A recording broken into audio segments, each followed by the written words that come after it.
Hi, here's a new story. Don't forget to subscribe and leave a comment. Let's get started. My name is Dylan Caldwell, and for the past 14 years, I've been married to Madison. We met when I was 28 and she was 18, which should have been my first clue about the differences in our maturity. But she was charming, bright, full of youthful energy, and I was at a point in my life where I wanted that spark. We dated for a year, then married quickly. I remember telling my best friend Ethan that I'd found my soulmate. He teased me about the age gap, but I shrugged it off. Love conquers all, right? We had our share of ups and downs, nothing catastrophic, but enough to keep me on my toes. She had her free spirited side, while I was more methodical. Over the years, we found a rhythm, or so I thought. A few months before our 10th anniversary, I started noticing she'd mentioned Carter, her ex boyfriend, in casual conversation. That was an odd twist, but I'd laugh it off. Why bring him up? I once asked, half joking. She would grin and say, no reason. Saw something on social media about him. He's apparently doing well, that's all. At first, I didn't think much of it. People mention exes sometimes, but over the next few years, his name kept popping up. I'd come home from work. She'd be going through her phone, giggling about something. Carter just posted the funniest meme, she'd say, or Carter's on another trip. He's so adventurous, traveling all over. Oh, that's nice, I'd reply, not wanting to act possessive. I'm not the jealous type, but I'd be lying if I said it didn't bug me.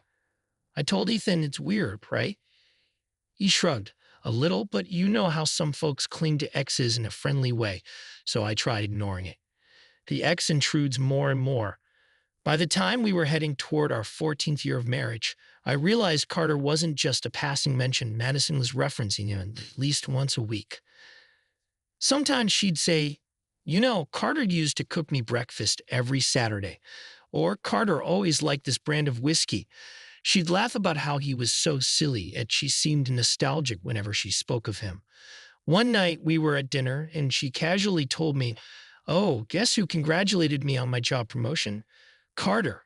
He still remembers my big career steps." I felt a small pang in my chest. Why did Carter know about her promotion so fast? She shrugged when I asked. He saw something on LinkedIn, I guess. That's interesting, I said, mustering neutrality. Why do you look so stiff? She teased. You're not jealous, are you? I forced a laugh. No, I just find it odd you two chat so often. It's harmless, she insisted, smiling sweetly. But there was a flicker in her eyes that I couldn't decipher. Was it amusement, or maybe she enjoyed seeing me squirm? One afternoon, I stopped by Madison's office to grab some documents I left in our shared car. I needed the car keys to access the trunk. She was in a meeting, so the receptionist directed me to the break room. While waiting, I ran into an old acquaintance, Grant, a buddy from college who'd actually helped Madison land her job. We chatted about old times, and he said, "Hey, Dylan, do you have time for a coffee? My shift ends soon." I agreed. I texted Madison, "I'll come back for the keys, meeting Grant for coffee." She responded fast, "Grant, the one who introduced me here." I said yes, and she texted, "Ugh, don't be long." She added a winking emoji, but something about her shortness gave me pause. When I returned for the keys, she was at her desk, rummaging in a drawer, obviously anxious. "What do you mean you're getting coffee with Grant?" she asked. Ralph furrowed. "He just wants to catch up," I said, shrugging. "We haven't talked in a while." "All right," she replied, handing over the keys, "but I have errands tonight, so please hurry." Her forced smile and darting eyes told me she was uneasy. I teased her, "Why so worried?" She gave me a little half laugh. "I'm not. Just, lots to do at home." Then she lightly scolded, "Don't spend hours chatting." Sure, sure," I said, feigning innocence. Grant took me to a local cafe near their office. Over cappuccinos, he made small talk, then paused. "You and Madison okay?" he asked, a shadow crossing his expression. I guess so. Why?" My stomach tightened, recalling how Ethan had once told me to watch out for Carter. Could it be the same kind of warning? Grant took a sip. "I heard she's been, well, meeting up with Carter sometimes. People talk, He shrugged apologetically. "I'm not sure it's something serious, but I figured you might want to keep an eye out." I tried to keep calm. "She told me they accidentally bumped into each other once. That was a while ago." Grant tapped his cup. "They might have more than one accidental encounter." He paused. I'm not saying she's definitely cheating physically, but the word around the office is they chat a lot, and Carter occasionally stops by. Wait, Carter stops by here. I repeated, floored. For what? No idea, Brant said, but apparently they go out for lunch or coffee. I guess he works nearby or visits for business. My hands felt clammy around the mug. She never mentioned that. Might be innocent, Grant said carefully. But from what I can see, she's, let's say, not trying to hide it. She told me it was just a random meeting once. I said, voice tight. So that's a lie. Grant shrugged, sympathy in his eyes. People do crazy stuff. Sorry, man. I mustered a nod of thanks, parted ways, and texted Madison that I'd be home soon. She answered, Uck, hurry. That night, we were cooking dinner side by side. The tension was thick. She was stirring pasta sauce. I was chopping vegetables. Summoning the nerve, I said, so I heard Carter's been around your office more than once. She froze for a split second, then resumed stirring. Who told you that? A friend. My voice was level. I'd like you to minimize contact with him. She turned to me, half laughing in disbelief. Are you seriously asking me to not see him? I'm not ordering you. I'm just saying, if you respect my feelings, I'd appreciate you limiting all these lunches, coffees, random visits. She rolled her eyes. So you are jealous? Jealous, yes, I admitted. And concerned. This man is your ex. He apparently calls, texts, and even sends you flowers to our house on random holidays.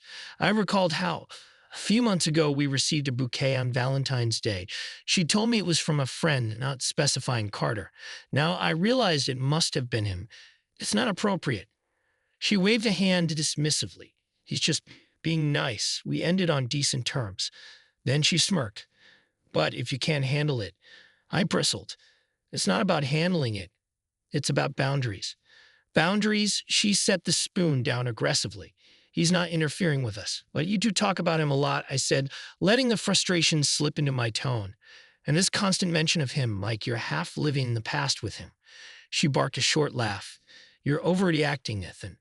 Then she realized she'd used Ethan's name. My name is Dylan. She was used to me, but she'd accidentally said my best friend's name once in an old argument. I guess it was a slip of the tongue, she corrected. Sorry, Dylan. Calm down, geez. I'm not flipping out, I insisted. I'm just telling you how I feel.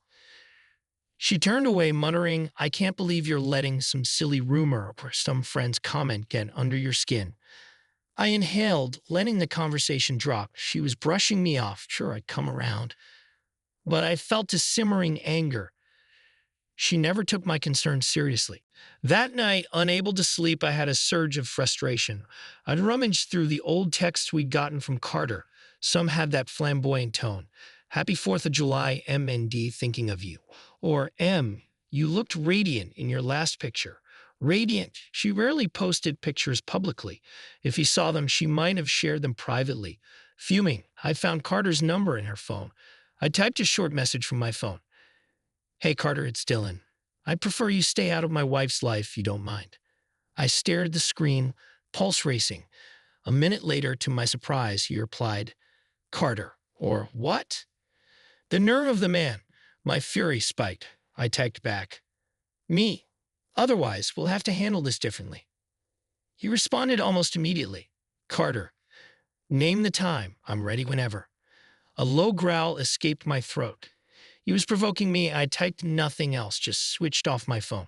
Let him stew. The next morning, I saw a text from him. Guess you have no real solution. I'll keep seeing her if she wants. The arrogance. I felt my face flush with anger. Wife's nervousness. After that, Madison changed her tune. She grew quieter about Carter. She stopped mentioning him as if she realized I was done playing nice, but I didn't tell her I texted him. Part of me wanted her to bring it up, but she never did. Maybe Carter told her, maybe not. She walked around the house a bit subdued, glancing at me as if expecting me to lash out. I kept my calm exterior, but inside I was seething. One evening while we prepared dinner, I said, so, no more Carter stories. She glanced up startled. No, I guess not, she said softly, continuing to chop onions. Good, I muttered, leaving it at that. The strange confession. A few nights later, after I'd let the tension simmer, we had dinner in near silence. I decided to break it, Madison, out of curiosity. Why did you two break up in the first place years ago? She paused mid-bite, eyes flicking to me. Carter. She repeated, well, he cheated on me. Actually, he had sex with another woman right on my bed. She gave a wry, bitter laugh. Can you believe that? I stared at her. So he literally betrayed you in the worst possible way. She nodded, swirling her fork in her mashed potatoes. I found them in bed. Then why the hell are you in contact with him at all? I asked, baffled. He's scum, by your own account. She shrugged, not meeting my eyes. I don't know. He's not honest, obviously, but he's entertaining. He's fun and weird stuff always happens to him. It's like living in a soap opera. So you kick him around because he's amusing, I repeated, my voice tinged with disgust. She gave me a weird half smile. Yeah, kind of. My appetite vanished, and you see no problem that you're basically indulging your ex's comedic life while you're married to me. She huffed. Don't be dramatic, Dylan. Are you threatened by a guy who once cheated on me? That doesn't make sense. But you like the attention, right? I said, pushing my plate away, because that's what it sounds like. She froze, then let out a dismissive laugh. You're reading too much into it. Am I? I shot back. Because you telling me Carter's comedic bedroom tales with new women is borderline insane. She only gave a half chuckle. You don't get it. It's not serious, so why overreact? I said nothing, just stood and left the table. As I walked out the back door for air, I thought, who is this woman I'm living with? She seemed callous, immature, enthralled by her ex's misadventures like a teenage fangirl. I realized maybe I'd fallen for her youthful charm, but overlooked the fact she might never have matured the way I had. Maybe I chose the wrong person. I whispered to myself, the words chilling me. But I couldn't deny the truth. Time passed, maybe a year of tension, with me half suspicious, but also battered by her indifference. Then one day I decided to do the unthinkable, follow her. She told me she had errands, might meet a friend for coffee. My gut said she might be seeing Carter, so I discreetly trailed her in my car, feeling a swirl of guilt and anger at stooping to this. Sure enough, near a downtown park, I saw her step out of her car and meet Carter, the ex with a grin. They strolled across the grass, each holding an ice cream cone. They laughed, seemed so casual. She touched his arm lightly. My stomach clenched. Taking out my phone, I snapped a photo. Then I sat, watching from a distance, my heart pounding with fury. Did I barge out, punch him, cause a scene? Then what? She'd just brush me off again or defend him. That scenario played out in my head. I pictured screaming, threatening. But would that fix anything? Probably not. I took a deep breath, scrolled through the pictures I'd taken, enough to confirm she was seeing him in secret, enough to realize she gave zero regard for my feelings, enough to end this. I turned the key in the ignition, drove home, and in a numb haze gathered her belongings from the closet, the drawers, suitcases we'd used for vacations. I set them by the front door. My anger manifested in shaking hands, but I forced myself to be methodical. She'd lost the right to be here if she was so eager to be with him. When I finished, I locked the door from inside, then exited through the back door, also locking it. The house was sealed. I texted her, your things are outside. I saw you with Carter. Don't come in, I changed the locks. Then I got into my car and drove to my parents' house. On the way, she called me repeatedly, but I ignored them. She left a few voicemails, sounding either angry or borderline tears, but never apologizing in them, just demanding I stop overreacting. Stop overreacting. I fumed re-listening to her first voicemail. She's walking with her ex, lying about errands. How is that not betrayal? I told my folks a minimal version. Madison's messing with an ex. I'm done. They let me stay the night. I just want a sign she regrets this. I told Dad. He patted my shoulder. If she doesn't, you know what to do. Hoping for an apology that never came. Over the next couple of days, I refused her calls, but I read her texts. They were short. You're being ridiculous. Let me get my stuff. Why are you so controlling? Nowhere did she say, I'm sorry, I love you, or it's a misunderstanding, or he's just a friend. She simply scolded me for locking her out. That told me everything I needed to know. She doesn't love me, I realized with a heaviness in my chest. She's fine losing me if it means she keeps her connection to him. So I texted her, we should divorce. She read it immediately. The read receipt popped up, but took an hour to respond. If that's what you want. No fight, no heartbreak, just acceptance. She never loved me, I concluded bitterly. We arranged a brief meeting at the house. She'd gotten her parents involved, so they arrived with a truck for her stuff. I let them in, ignoring their attempts at small talk. She looked at me with a forced calm. So that's it, we're done. She asked quietly, arms folded. We are, I said. No kids, no big property to fight over, so let's just finalize. She nodded, tears forming. I guess it's for the best. A single tear slid down her cheek, but not once did she say she was sorry or that she wanted me back. You understand you betrayed me, I said, my voice neutral. You rather amuse yourself with your ex and ignore my feelings. She only whispered, I can't help it. I just shook my head, stepping back. She parted with her suitcases, her father glaring at me, but saying nothing. They loaded up the truck, and that was that. For a fleeting second, I felt a pang of heartbreak. 14 years is a long time, but I also felt relief. This was her choice. We parted ways. Conclusion, a clean break. Looking back now, I see how naive I was, ignoring the signs of her immaturity. She was 10 years younger, and for a while, that gap felt romantic, like I was her wise protector. Over time, it became apparent we had different moral compasses. She sought excitement in the ex who once cheated on her, ironically repeating the cycle of betrayal. Now, I live alone in a small condo closer to my workplace. I see Ethan often. He's single too, and we joke about our respective love misfortunes. He teased me once, at least you found out before kids got involved. I nodded, grateful for that. If we had children, the heartbreak would be far messier. I still recall the day I saw them casually eating ice cream as if they had the world at their feet.